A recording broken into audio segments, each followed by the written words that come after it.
আসসালামু আলাইকুম। ওয়ালাইকুম আসসালাম। আপনি যদি এই বস্তাল সম্পর্কে বা এই বস্তাল একতা এক্সপ্রেস পাংশি নৌকা সম্বন্ধে যদি কিছু বলতেন বা এই ওর নৌকা কার হাতের থেকে কার হাতে আসছে এই কিছু আমি জানার জন্য আর কি আপনাকে প্রশ্ন করলাম আর কি। আমরা হলো নৌকা প্রেমিক। আমরা এই নৌকা দেখার জন্য আসছি সিরাজগঞ্জ থেকে, সিরাজগঞ্জ সদরপুর থেকে। আর এই ভাই আসছে উল্লাপাড়া থেকে। আমরা সবাই পানসি নৌকার অত্যন্ত ভালোবাসি ভাই। তো এই বস্তাল এক্সপ্রেস জীবনের প্রথম জৈবনকালে এই নৌকাটা তৈরি করা হয় হলো সর্দার এক্সপ্রেস বাংলা। কিন্তু ওইখান থেকে এই নৌকা ওইরকমভাবে কোনো ঐতিহ্য ফুটিয়ে তুলতে পারে না। তারা ব্যর্থতার ঘালি মুছে এই নৌকা বিক্রি করে দেয় নাসির এক্সপ্রেস উল্লাপাড়া দত্ত করে।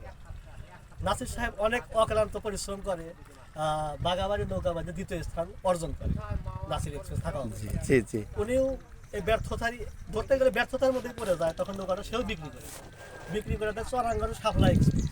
তারা এই নৌকাটা বাগাবাড়ি নৌকাবাজে চ্যাম্পিয়ন হওয়ার পরে দুইবার চ্যাম্পিয়ন হয়। ওখানে কিছুটা পূর্ণতা পায় কিন্তু সম্পূর্ণ ফুল ফোটে না, কলির মধ্যে থেকে যায়।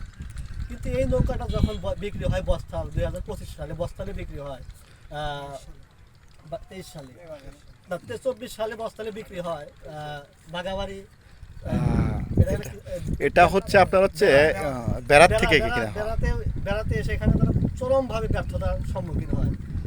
এই নৌকাটা ওখান থেকে এই নৌকাটা বিক্রি হয় বস্তাল এলাকায়। কিন্তু বস্তালে এসে এই নৌকাটা সেই ফুটান্ত ফুলের মতো এতটাই সৌরভ অর্জন করেছে যে সারা বিশ্বে এই বস্তাল নৌকা যারা ইন্টারনেট প্রেমিক, মোবাইল প্রেমিক, প্রায় প্রত্যেকটা এমন কোনো মানুষ নাই যে এই নৌকাটা লাইক দেয় না, লাইক করে না, কমেন্ট করে না। এই নৌকাটা এতটাই জনপ্রিয়তা, এই জনপ্রিয়তার কারণে এই 18 কোটি বাঙালির প্রত্যেকের হৃদয়ের স্পন্দন এখন শুধু বস্তাল। যেমন আমরা কাজ বাদ দিয়ে ধরতে গেলে কাজ বাদ দিয়ে আমরা আজকে বস্তাল এই নৌকা দেখার জন্য উপস্থিত হয়ে গেছি।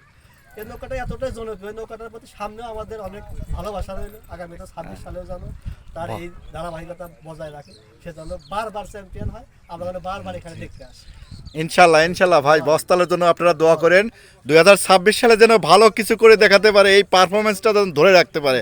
আজ এতটুকু আর কি।